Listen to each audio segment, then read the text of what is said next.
Hello everybody, welcome back to another episode of your OGR. As today we're going to be talking about Game 11 as the Edmonton Oilers went up against the Detroit Red Wings and played one of the worst games I have seen yet this year, as we lost 4-2 in a game where it shouldn't have been this close. It shouldn't have been.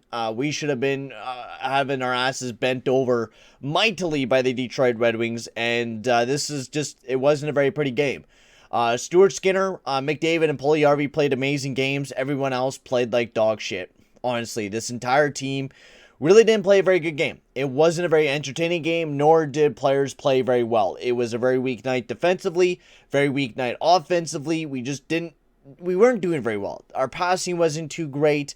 Just everything about what we were doing out there wasn't very beautiful throughout the night for the Edmonton Oilers. It was just very disappointing, to say the least. Like, this game was, I don't even know. I don't even know how to talk about this game, because when I watched it, I was just seeing the puck go down the ice, Oilers turn it over, the Detroit Red Wings keep it in our zone, and they just generated so many offensive opportunities that they just really downright whooped our ass. But before I get into this video, I'd like to just say, if you are new to the channel, make sure to hit that subscribe button and hit that like button, as well as we're right now on the road to 650, and we're so close to getting that. So if you are new around here, make sure to slap that subscribe button. That is very much appreciated. So let's get into talking about this Edmonton Oilers game that I gotta say was an absolute gong show, to say the least. It wasn't a very pretty game, so we'll just start, dissecting all the goals, which Nemastankinov got the first goal of the game, and I don't know what in the world was Tyson Barrie doing. I really don't understand what Tyson Barrie does half the time in the defensive end, but Cuckoo stepped up, and he was trying to keep the puck in the zone, but it ended up being turned over, and the Detroit Red Wings dashed down, and they had basically a one-on-one. Gagne decided to go right behind Nemastankinov instead of going for the 1T. He went, behind Nemastankinov, and I don't know what Tyson Barrie was exactly doing, but what he did was basically he dove down like there was going to be a pass when there was nobody to pass to. Like, there was nobody to pass to. Absolutely no one for Tyson Barrie, for Nemastankinov to pass to. It was just Nemastankinov, and Tyson Barrie could have done an easy look, right? Like that. It could have been a split-second look to your side to see if there's anyone to pass to, or even beforehand, take a look if there's anyone coming, because you see that Sam Gagne is going right behind Nemastankinov. So now your goal is just to play defense on that one player. That's easy. Just to play defense on that one player. But then Tyson Barrie decides to go on his knees. His knees. I don't understand what is his thinking in that situation. I don't honestly know what was in his mind, thinking like, oh, I'm just gonna lay down and put my stick out forward because I know he's gonna dash in front of me. And then Nemastankinov's like, all right, bet, I'll just dash behind you, actually, and then I'll put it in the back of the net. The way that Tyson Barrie played defense there was just embarrassing, and I'm glad he's only getting 17 minutes a game, and he's basically the top 6 defenseman of the team. He's only gets 17 minutes, and he barely plays any 5-on-5 time anymore. So thank goodness, am I right? Thank goodness. But that entire first period, we got outplayed. The Red Wings outplayed us. I don't even think we really generated any chances in that first period. We only had 9 shots compared to the Red Wings, who had 16, which, give it to Skinner, he was playing amazing that entire period. He was the reason why this game was so close, was because of Stuart Skinner, who played amazing throughout this game. It was probably one of his best games that I've seen him play in the NHL, and this was his second game in the NHL. His first game was rough, but the second game in the NHL, he's looking a lot better. Like, he could be an actual solid goalie for the Edmonton Oilers in the future, which absolutely excites me. And then Nemastankinov puts up another one there for the Detroit Red Wings, as there was a little bit of a shot from the side. I gave a big juicy rebound to Nemastankinov, who no one was covering. Absolutely no one was covering him, and that was Bouchard's fault, not getting the stick right on Nemastankinov, as, Nemastankinov was right behind Bouchard. Bouchard didn't play hard enough on Nemastankinov, did get his stick in time, and Nemastankinov put it right on the back of that to put him up 2-0. And then Skinner with a absolute bobble of the puck, and this was the only big complaint that I had about Stuart Skinner, was that he bobbled the puck, and ended up being 3-0 for the Detroit Red Wings, when this game could have been very close, especially when Puljujärvi put up a goal, which was absolutely amazing, but we'll get into that later. But Skinner tried to bounce off the boards to send it over to somebody, and he fanned on it, And then, of course, it bounced right off the boards, and he tried to get a handle of it again. And then he bobbled it again, and then just gave it right to Dylan Larkin, who came right on in. And that's the biggest complaint about Stuart Skinner.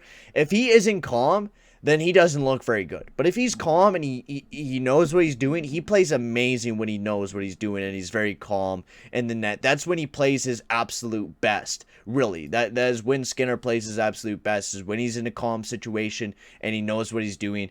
But he bobbled the puck up, gave it right to Dylan Larkin, who threw up his 4th of the season. And then Jesse Puljujarvi, with like 30 seconds remaining in the first period, threw up his 6th goal of the season, and it was an absolute beautiful snipe. And I thought this was where, maybe things would have turned around, because this second period was also just very, very disgusting. It wasn't beautiful at all. But Puljujarvi dashed down with a beautiful breakaway and basically just shelved it right through Nedeljkovic and threw it right into the back of the net. It was a beautiful snipe and a beautiful breakaway by Jesse Puljujarvi. And this is just a beautiful two-way game from Jesse Puljujarvi. He caused the turnover and made a breakaway out of it and, threw it right into the back of the net. And that's what you love to see from a big player like Jesse Puljujarvi, who we definitely need to lock up now to an 8-year contract. Like, we need to lock this guy up now, because we're already in cap hell again, because Mr. Ken Holland decided to sign Keith and Cece, who look absolutely horrible. But anyways, now we have to deal with Jesse Puljujarvi and how we're going to sign him back onto the team, which I don't even know how. I hope he takes like a team-friendly deal, because oh, Jesus, I'm choking on my own saliva. I really do hope that Jesse Puljujarvi stays with the Edmonton Oilers as long as he does, because he's a gorgeous player and he's really starting to become a really big stud on this team. He's looking amazing. Every game, I have no complaints about Jesse Puljujarvi. His work ethic is insane. The Bison King. Really, he really is the Bison King, and it's just absolutely beautiful to see him, continue to play this great. Moving into the third period, Connor McDavid got the first period absolutely popping with a beautiful goal as Nurse dashed down the wing to finally get it out of the zone, because we weren't generating anything to begin the third period. Nurse dashed down, got it over to McDavid. McDavid just took a beautiful shot on the Nedeljkovic through the 5-hole and made it really close. Took it down to a 1-goal game, and then for the rest of the game, there was basically no goals. No goals throughout the entire game. The Oilers, generated a few opportunities, but really nothing. Like, we went dead for a good, 5 minutes throughout that ending of the third period, where we didn't generate any goals for. Like, we didn't, generate anything for goals or, expected goals. We didn't generate anything.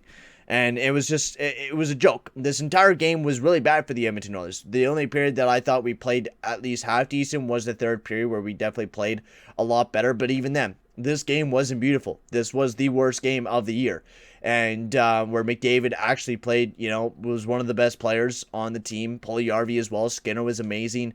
Zach Kassian did go down to another injury again. He's going to be out of the lineup from what it looks like. He has a little bit of a lower body injury, but he didn't really look that great throughout the game. I don't know really what happened to him, but he really wasn't looking too great throughout the game. But now talking about the lineups, I guess, right off the get-go, they did try to do like a McDavid, Draisaitl, Puljujarvi line to start off the game, which just wasn't generating anything. So then they split it up, which should be the case. They should split it up, especially on an away game. I don't know why we put that line together, but anyways, Hyman, McDavid, and Puljujarvi looks as great as always. They were generating a lot of good opportunities, especially Hyman.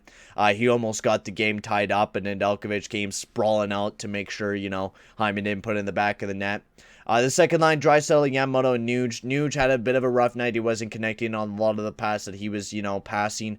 Yamamoto, looked pretty good. He was playing not too bad defensively, giving us some good offensive opportunities as well. The third line, our depth is, I don't know, man. I don't even know where to begin with the third line, but it didn't look very good. Especially with Zach Kassian going down with an injury. The only good third line player that we actually looked good was the guy that I've been praising that we should be putting in the lineup, Colton Scurvio. He looked quite good. Warren Fogle was last night. Ryan McLeod was also in the lineup, and I had really no complaints about Ryan McLeod as well. I thought he played better than what Devin Shore would play down in that fourth line. And Perlini, he keeps missing the net. Isn't he supposed to be a goal scorer? Like, wasn't he the Lamborghini Perlini during the preseason where he scored like 6 goals? Where's that goal scoring now? Why is he still in the lineup when he can't produce anything? Like, why don't we throw Benson alongside of McLeod and Colton Scurvio? Why don't we give that a try? That preseason line looked quite well, and I would like to see it during the regular season because I think it honestly would quite look a lot better than what Perlini looks out there right now. And I'm very glad that Turris and Shore was out of the lineup. I know Shore is injured, and I hope he, recovers well. But I'm happy to see Shore out of the lineup, and I'm happy to see McLeod back up on the main roster, and I hope that he proves Tippett wrong and just does absolutely amazing. And Barry and Cuckoo, we'll talk about the defense now as well, but we need to change something about that top 9. It's still not looking too great. Like, it definitely, I guess, took a bit of a, improvement this year, but it's still not looking fantastic, without a doubt.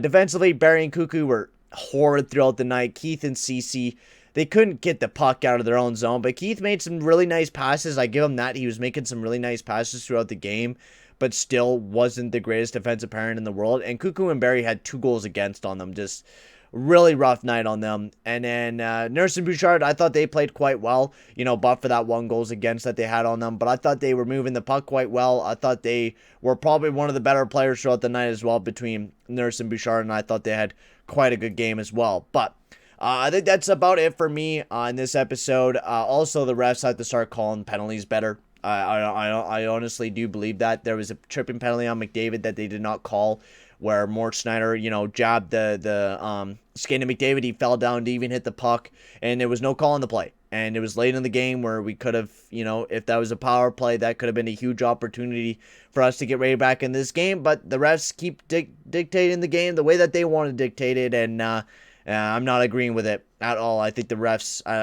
we've been having a problem with the refs ever since McDavid has stepped into the league, and I think we always will have a problem with the refs and not making calls because our power play is too deadly, or we're too young apparently, or something. I don't know, man.